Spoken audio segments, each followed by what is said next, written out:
यांचा जन्मदिन हा एवढ्या उत्साहाने फक्त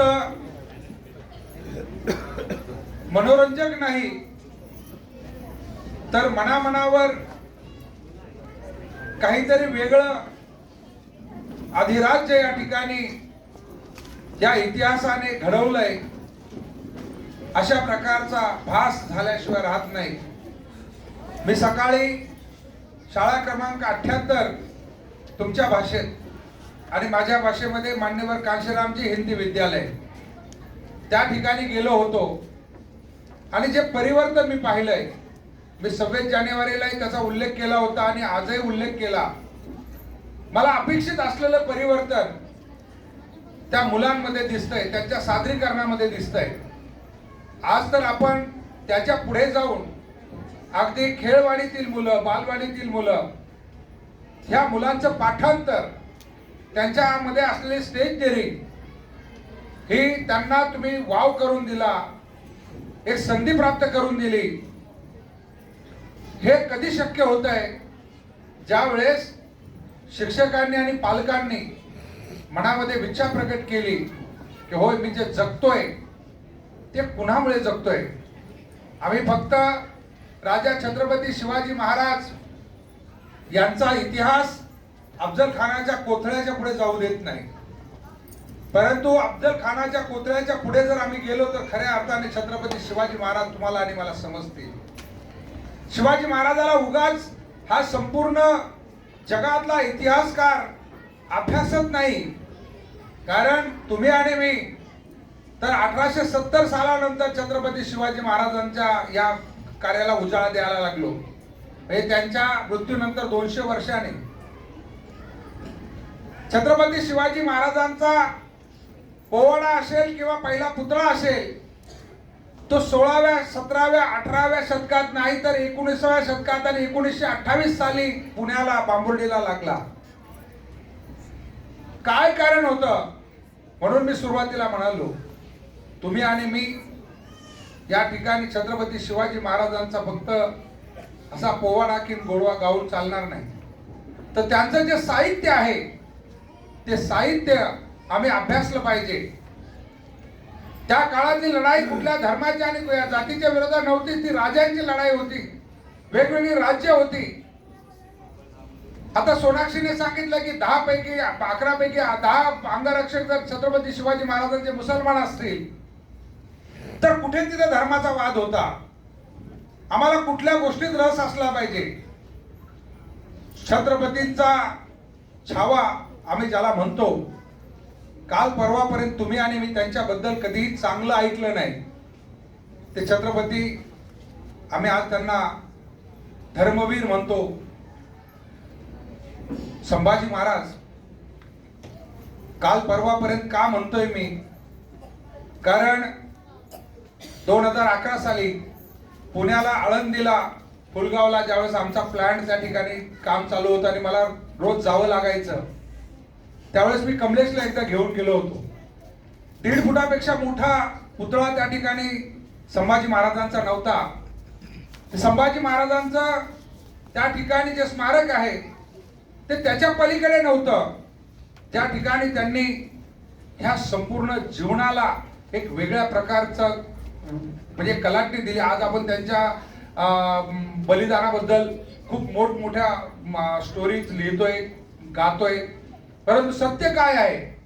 आणि आज फक्त एखाद्या धारावाहिकमुळे फक्त तुम्ही संभाजी त्या ठिकाणी स्वीकारणार असाल तर चालणार नाही। संभाजी महाराज 350 वर्षानंतर आम्ही स्वीकारायला सुरुवात केली आणि जशी आम्ही स्वीकारायला सुरुवात केली तसे संभाजी महाराजांची दुसरी बायको पण आहे, मुलं पण आहेत, हे पण आता इतिहासामध्ये बाहेर आणायला लागले लोक। याच्यापेक्षा वाईट काय असणार आहे? म्हणजे शिवाजी महाराज जिवंत झाले याच्यानेच थरकाप उडालेले लोक संभाजी पण जर जिवंत झाले तर हा मावळा, हा गरीब, हा कष्टकरी हा पेटून उठल्याशिवाय राहणार नाही, आम्हाला राज्य करता येणार नाही। म्हणून हात जोडून तुम्हाला विनंती आहे, आपण फक्त एखाद्या धारावाहिक मधला डायलॉग घेऊन चालणार नाही, तर खरा डायलॉग जो आहे तर जे म्हणतात की पुत्र असावा ऐसा गुंडा त्याचा चारी लोकी झेंडा म्हणतात ना, की पुत्र कसा असावा तर तो संभाजी महाराजांसारखा असावा।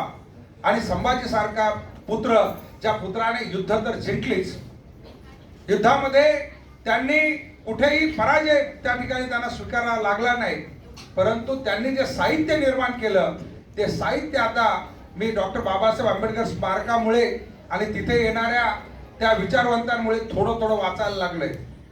आणि वाचायला लागल्यानंतर मला मी 2-3 ग्रंथ ज्या ठिकाणी वाचले संभाजी महाराजांचे, तर बुधभूषणच्या माध्यमातून त्यांनी त्यांच्या मृत्यूच्या 14 वर्ष अगोदर ते लिहून ठेवलं होतं की शत्रू कुठल्या प्रकारचे असतात, राजा कसा असावा, राजाचं चरित्र कसं असावं, राज्याची युद्धनीती कशी असावी, गड किल्ले बांधण्याच्या संदर्भात त्याची कशी असावी, ह्या सगळ्या गोष्टी एवढ्या सुंदरपणे त्याच्यामध्ये त्यांनी मांडल्या. आणि म्हणून तुम्ही आणि मी हे सगळं जर वाचलं नाही, तुम्ही आणि मी ते जर आत्मसात केलं नाही, तर अशी जयंती आणि पुण्यतिथी करून काही फायदा नाही. बाकी ठिकाणी आले, प्रोटोकॉल आले, शासनाने पत्र काढलंय म्हणून हार घातलेत, सगळ्या शिक्षकांनी फोटो काढलेला आहे. आणि तो कुठला कोणता फोटो बोलाय, गूगल बोलाय ना आपको, जीपीएस फोटो, हाँ जीपीएस है वो, सब जीपीएस है, अभी बाद में जीपीएल होने वाला है, हाँ 2027 तक, हाँ यही चल रहा है. ये यानी कि जीपीएस करते करते, जीपीएस का अर्थ यह है हमारे ऊपर हमारे सिस्टम का विश्वास नहीं है, और वो सबसे शर्मनाक बात होती है. सिस्टम का विश्वास होना बहुत महत्वपूर्ण है. विश्वास के साथ ही जिंदा रहा जा सकता है, इसलिए आपके ऊपर विश्वास होना चाहिए. और ये विश्वास आज मैंने जो 2002 में शिक्षण मंडल यानी जो था वो जिला परिषद से महानगर पालिका में आया था, और आज फिर एक बार सिर्फ महाराष्ट्र में मुंबई के बाद नवी मुंबई ऐसी है, कंपनी एक्ट के तहत नवी मुंबई में शिक्षण मंडल फिर से निर्माण हो रहा है. उसको कल मान्यता मिलेगी, और भविष्य में जो लोग राज्य सरकार के पवित्र पोर्टल से आ रहे हैं और जो लोग टीईटी पास नहीं होगे तो 2027 तक जाओगे घर पे, लेकिन ऐसे समझ लो अगर ये मंडल आता है तो ये सारे अधिकार नवी मुंबई महानगर पालिका के पास होंगे. यानी अगर आप नवी मुंबई के यहाँ के वोटर्स हो, यहाँ के करदाता हो, तो यहाँ आपकी नौकरी में कोई भी किसी प्रकार की मतलब इस प्रकार की परिस्थिति निर्माण नहीं हो सकती है. इतना मैं आज यहाँ जरूर कहना चाहता हूँ. लेकिन जो मैंने आज शाहू महाराज में देखा है, मानवर कांशीराम जी में देखा है, इसके लिए मैं सारे शिक्षकों का, सारे पेरेंट्स का यहाँ पर धन्यवाद करता हूँ, उनको सैल्यूट करता हूँ, क्योंकि आप लोग हैं जो इसे आगे लेके जा सकते हो. आपने बहुत अच्छा, जो भी पेरेंट्स यहाँ पर आए जिन्होंने ये सारा स्क्रिप्ट लिखा, तैयारी करके ली, हमारे शिक्षक, हर हुनरी शिक्षक जो है किधर गए, छत्रपति गए, हाँ उनका माइक बंद कर दिया था, वो माइक वाले को बदली करो. हाँ तर हे सगळं मी का सांगतोय, आपल्याला शिक्षकांमध्ये देखील ते असलं पाहिजे. तुम्हालाही आनंद घेता आला पाहिजे, आणि आनंद घेणं ही खऱ्या अर्थाने आपल्या जीवनाला सुखी करण्याची एक गुरुकिल्ली आहे असं म्हटलं तर हरकत नाहीये. कधीच एवढा वेळ रंजना देत नाही, परंतु हे सगळे कार्यक्रम तिला खिळवून ठेवले तिथं, याचा अर्थ तुमचे कार्यक्रम खरंच चांगले झाले. हे खरा श्रोता रंजना आहे आमची.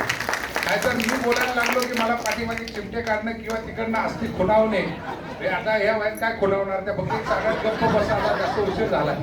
तर असं असो, आपण सगळे हसत राहायला पाहिजे, आपण सर्व आनंदात राहायला पाहिजे, आपल्यामध्ये बंधुभाव निर्माण झाला पाहिजे, आपल्यामध्ये एकोपा निर्माण झाला पाहिजे. आपल्यामध्ये हा जो एकोपा आहे हा भविष्याच्या दिशेने जाताना राज्य आणि केंद्र सरकार ज्या ज्या काही पॉलिसी तयार करतंय, ह्या पॉलिसी राज्य सरकार केंद्र सरकार तयार करत नाही, त्या आम्ही करतो तयार. सरकार म्हणजे दुसरं कोणी नाही, सरकार म्हणजे तुम्ही आणि मी आहे.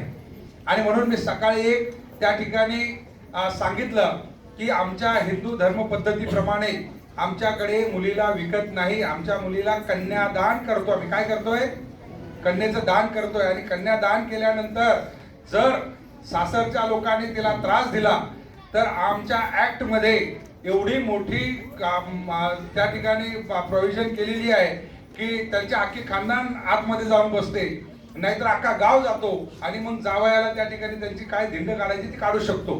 पण कधी कन्यादान, फक्त दान कन्याच नाही करत तर धन पण त्याच्या बरोबर देतो. ही पद्धत आमच्या धर्माची, आमच्या देशाची आहे. कन्या विकत नाही आणि म्हणून तो आणि कन्या ज्या दिवशी विकणार त्या दिवशी जावयाला विचारू शकत नाही की तुम्ही तिला बाजारात का विकली म्हणून. आणि म्हणून हे आमच्याकडे लोकशाहीच्या माध्यमातून आलेलं आहे. लोकशाहीचं सगळ्यात मोठं हत्यार, राणीच्या पोटातनं जन्माला येणारा राजा संपला आणि खऱ्या अर्थाने कष्टकऱ्यांच्या आणि शोषित पीडितांच्या हातातनं, त्यांच्या अधिकारातनं राजा जन्माला आला. आणि त्या राजाने खऱ्या अर्थाने म्हणजे कधी पारतंत्र्य त्यावेळेस होतं ना. छत्रपती शिवाजी महाराजांचा जन्म काही एवढा सोपा नाहीये आणि खूप सहज झालेला नाहीये, राजमहालामध्ये झालेला नाही. आपण म्हणतो की शिवनेरीच्या किल्ल्यावर, शिवनेरीला जाऊन बघा जरा, पुढच्या बाजूने जाताना पण तुमचे दमछाक होते. 8व्या महिन्याची गरोदर असताना जिजाऊ ज्या वेळेस ती शहागडावर होती, शहागडावर म्हणजे संगमनेरला, त्या ठिकाणी असताना तिकडनं ज्या वेळेस जाधवांनी तिचा म्हणजे मृत्यूचं फरमान काढलं, तिला मारण्याचं फरमान, स्वतःच्या बापाने मुलीला मारून टाकण्याचं फरमान काढलं, त्यावेळेस हा गड सुरक्षित नाहीये आणि मुलाला जन्म घालायचा आहे. तिथून 40 किलोमीटर असलेला तो शिवनेरी 8व्या महिन्यामध्ये त्या ठिकाणी प्रवास करणं, तोही प्रवास लपत-छपत आहे, रस्त्याने नाही. त्यावेळेचे रस्ते नव्हते आणि शिवनेरीवर पुढच्या बाजूने नाही, मागच्या बाजूने त्या ठिकाणी वरती चढणं सोपं नाहीये. एवढ्या कठीण वेदना सहन करून तिने जन्माला घातला आणि स्वप्न त्याच्या डोळ्यात पेरलं, स्वराज्याचं स्वप्न डोळ्यात पेरलं. एवढं सोपं नाही. त्यामुळे तुम्हाला आणि मला मिळालेलं हे जे काही अधिकाराचं वरदान आपण म्हणतोय हे सहज मिळालेलं नाहीये. तेव्हापासून आतापर्यंत सगळ्या समाज सुधारकांनी खूप मोठ्या प्रमाणामध्ये त्यांच्या संपूर्ण जीवनाचा त्याग करून, त्यांच्या सुखाचा त्याग करून तुम्हाला आणि मला सुखात ठेवण्याचा प्रयत्न केला आहे. आणि म्हणून आमची झोळी ही छोटी असली तरी चालेल, परंतु झोळी फाटलेली नको आहे. जे टाकल ते खाली त्या ठिकाणी सांडून जाता कामा नये एवढंच या ठिकाणी म्हणतो. आपण सर्वांनी खरं तर एक खूप सुंदर सादरीकरण केलेलं आहे. शिक्षकांचा सहभाग तर त्याच्याही पेक्षा पुढे. खरं चांगले दिवस लागले म्हणतात ना, काही म्हणतात भिकेची डोहाळे लागले, पण आम्हाला चांगल्या गोष्टीचे डोहाळे लागलेत असं म्हणायला हरकत नाही. कारण आमच्या शिक्षकांची मुलं या शाळेमध्ये आहेत आणि आमच्या शिक्षकांची मुलं या सगळ्या मुलांवर अशा प्रकारे कारण आता वाळकेपासून वाळकेची तर अख्खे वरपासून खालपर्यंत सगळे त्याच्यामध्ये ते पाठ करून घ्यायला वाळकेबाई त्याच्यामध्ये जोरात आहे. हे माता याच्यामध्ये जास्तीत जास्त वेळ देत आहेत. मी त्यांचं एक कौतुक करतो. तुम्हाला सर्वांना शिवजयंतीच्या हार्दिक शुभेच्छा देतो. थांबतो. धन्यवाद. धन्यवाद साहेब.